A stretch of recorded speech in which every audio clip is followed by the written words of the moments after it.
Şeffaf Mutfak'tan herkese yeniden merhabalar. Tavuk didiyerek, merdane ile açarak ne yapacağım? Size bugün gerçek bir kazandibi yapacağım. Bunu en ünlü restoranlarda, en ünlü tatlıcılarda bile yiyemezsiniz. Çünkü birçok püf noktasıyla birlikte ev malzemesiyle yağlı bir süt oluşturarak nefis bir kazandibi hazırlamanın yolunu göstereceğim. Bunun için çok araştırmalar yaptım. Şöyle uzayan bir kıvam ve böyle kopmayan bir kıvam için gerçek bir kazandibi tarifinin peşine düştüm. Baldo pirincim var. 12 saat boyunca ıslı kalması gerekiyor. Sıcak suyla ıslatın ve böyle baldo kullanın. Mutlaka baldo kullanın ki baldonun nişasta oranı biraz daha yüksektir. O yüzden bağlaması daha kolay olur. 12 saat sonra onun üzerindeki bu sudan yaklaşık 1-2 kepçe kadar alacağım. Sadece blenderda çekebileceğim kadar su bırakacağım içinde. Yani şöyle üzerine geçecek kadar bir su bırakacağım. Daha sonra blender'a alıyorum. Smarter blender kullandım bugün fakat normal el blenderıyla da yapabilirsiniz. Biraz daha uzun sürebilir sadece. Şimdi onu pürüzsüz kıvama gelene kadar bu şekilde blenderdan geçiriyorum. Daha sonra süzgeçten geçireceğim. Hiçbir pürüz kalmaması için de önemli. Pirinç ufalanmamış pirinç elinize gelmemesi önemli. Şöyle elinizle kontrol edin. Pirinçler elinize gelmiyorsa artık blenderdan kurtulabilirsiniz ve süzgeç yardımıyla onu bir süzebilirsiniz. Resmen böyle bir kıvamlı bir akıcı bir kıvamı olan koyu bir pirinç unu lapası gibi düşünebilirsiniz bunu. Şimdi Tuğba'cığım ben sübiye yapmak yerine pirinç unu kullansam deseniz hayır olmuyor. Mutlaka bu şekilde modifiye nişasta değil pirincin kendisini kullanmanız lazım sübiye için.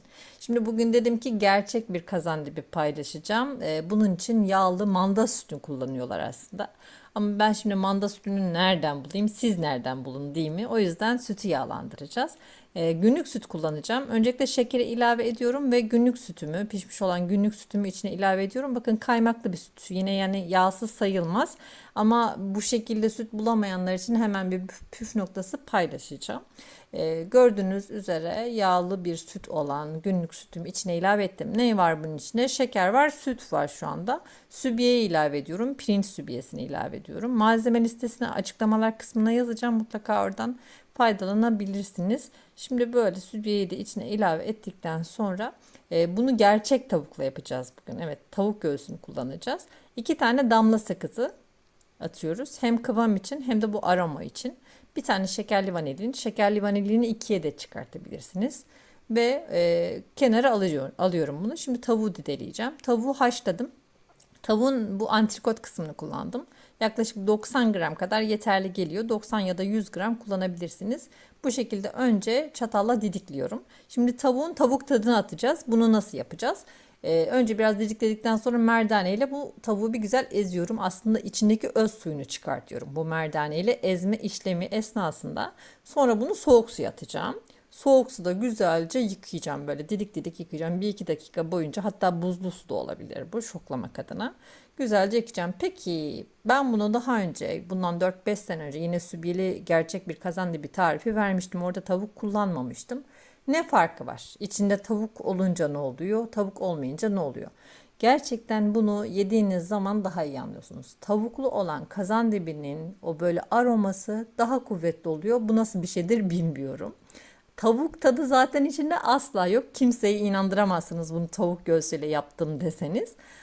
İnandıramazsınız ama lezzeti bambaşka oluyor. Bilen varsa yazsın, niye bu tavuklu bu kadar lezzetli.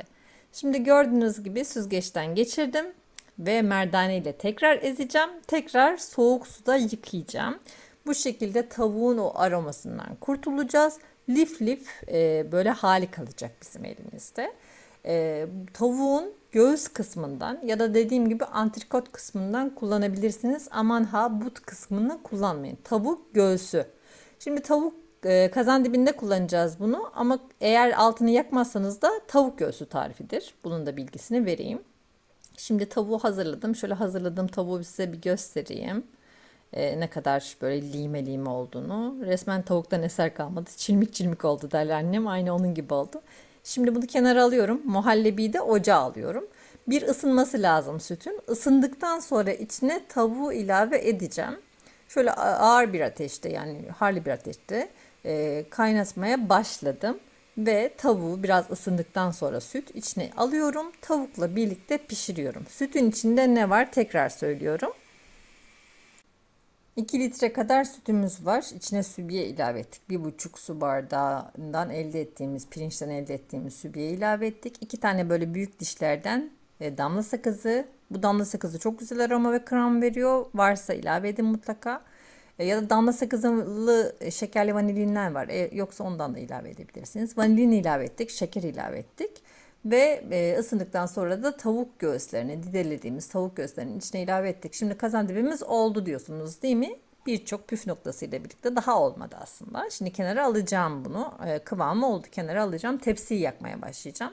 Mutlaka alüminyum tepsi kullanmak lazım. Ne yazık ki başka emaye tepsiler, çelik tepsilerde bu dibi tutması olmuyor.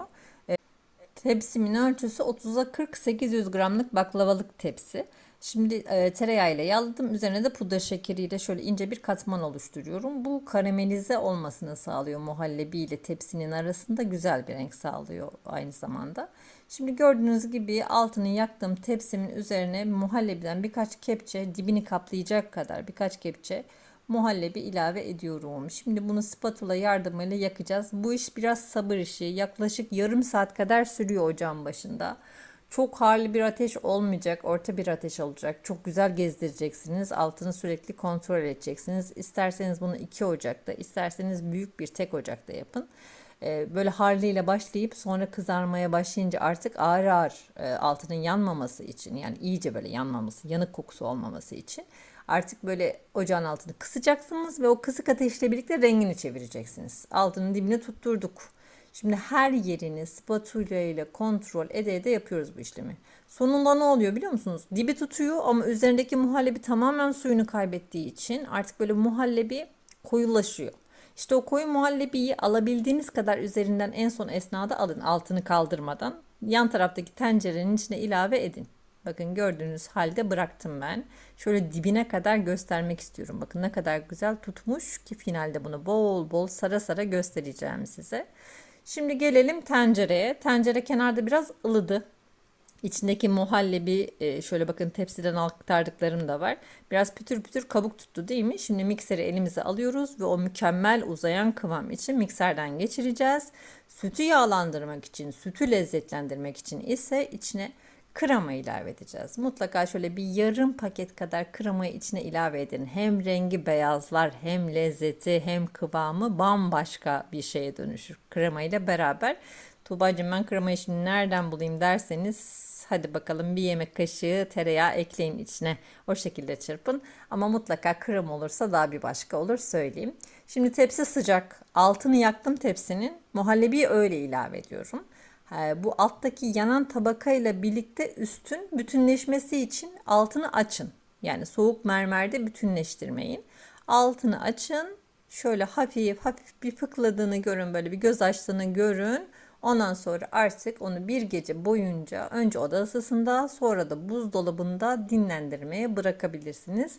Ertesi gün sizi böyle biraz daha incelmiş bir şekilde karşılayacak. Çünkü bu fazla olan buharı uçacak, sarılabilir hale gelecek. Şöyle elinizle kontrol edebilirsiniz. Şimdi bunları keseceğim. İstediğiniz ebatta kesebilirsiniz. Ben bugün böyle kalın kalın keseceğim size. Ve her birinin nasıl çıktığını göstereceğim. Kesinlikle dibini tutmuyor bir kere. Şöyle tutmuyor. Yani tepsiden kaldırmanız zor değil. Spatula ile hatta çok kolay. Altından spatulayı şöyle hızlıca bir sokun. Hemen kolaylıkla ayrılacaktır. Daha çok muhallebiyi tutacaktır kazanın dibi. Şimdi bu şekilde sarıyorum. Ben size bol bol kıvam göstereceğim. Böyle nasıl diyeyim size, biraz böyle bunun sert olmaması lazım. Bunun uzayan bir muhallebi kıvamında olması lazım. Ünlü tatlıcılarda yediyseniz kazandibinin o en iyi halini onunla bir mukayese edin derim. Bence yaptığım en iyi kazandibi, yediğim en iyi kazandibiydi diyebilirim. Çok lezzetli oldu. Tamam bir mandası da olsaydı artık yani 4'te 4, 5'te 5 olurdu. Ama dediğim gibi krema ile birlikte sütün yağ oranını da gayet güzel bir şekilde dengeleyebilirsiniz. Yakma oranını siz kendiniz belirleyin. Bazısı böyle kırmızı kırmızı sever. Bazısı da böyle iyice yansın siyah sever ki ben o siyahçılardanım. Şöyle bakın elimle sarabildiğim için kıvamını size göstermek istedim. Bakın ne kadar kolay sarılıyor. Tutuyorsunuz. ve o şekilde kaldırabiliyorsunuz. Şimdi ben size bunun çataldaki kıvamında göstermek üzere tabağa alacağım. Şöyle kenarlarını düzeltebilirsiniz servis tabağına alırken. O kenarlardan çıkanları da o anda lüp lüp yutabilirsiniz. Şöyle biraz fıstıkla birlikte makyajını yapıyorum ve kazandibinin kıvamını göstermek üzere hem kaşık hem de çatal kullanacağım. Şöyle iyice biliyorsunuz beni. Böyle videonun sonunda ne yaptıysam içini deşe deşe göstermeyi, en ince ayrıntısına kadar göstermeyi seviyorum. Böyle tariflerin peşine düşerken ustalar, ünlü tatlıcılar, röportajlar neler neler izleniyor, neler neler not alınıyor bilemezsiniz. En iyisini yapmaya, sizlere en iyisini göstermeye çalışıyorum. Umarım siz de bunun karşıda olan ufak bir beğenmeyi bana çok görmezsiniz. Beğenerek bana destek olursunuz. Yorum yaparak beni sevindirirsiniz. O yorumların mutlaka okunduğundan emin olun bir kere. İyi kötü hiçbir yorumu silmiyorum. Bunu da bilin. İyi kötü, hakaret içermeyen, küfür içermeyen hiçbir yorumu silmiyorum. Bütün yorumlar artık yaptım oldu, yaptım olmadı. Hepsini yorumlarda okuyabilirsiniz izleyicilerimizden. Size şöyle kıvamla birlikte veda ediyorum. Yeni yeni tariflerde, yeni yeni videolarda görüşmek üzere. Hoşça kalın, afiyetle kalın.